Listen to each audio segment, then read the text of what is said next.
Woofy. Yeah. So funny. Tell me about the character of Gia, which is what Winona, as I understand, first saw that sort of made her think of you for It's Lisa. wonderful. Yeah, well, God, Gia's just, it's like hearing a friend's name.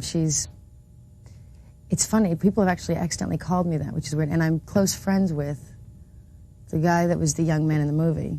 His Just real for the name sake is of John people who Long. didn't see this, she was She young was- model who she became was from addicted. Philadelphia. She was a young girl. She was really spirited, wild. She was Beautiful. really one of the first models to really, kind of show this kind of wild, free side, I think, break from a lot of this, just from the side of the 70s, kind of a lot of glossy kind of thing. She was really natural.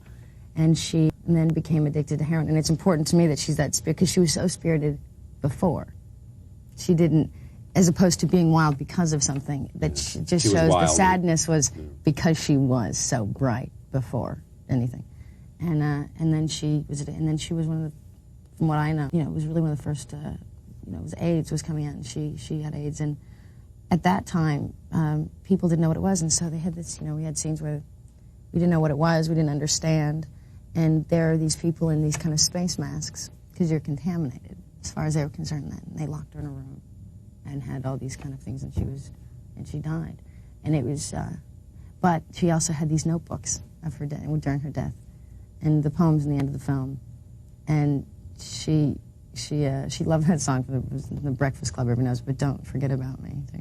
But she used to run around singing it, and she wrote these poems that were about kind of not, that somebody could learn something from what she went through, but that she didn't regret her life, and that she felt, so somehow that sickness really kind of put her back in the center of who she was and made her comfortable with her life.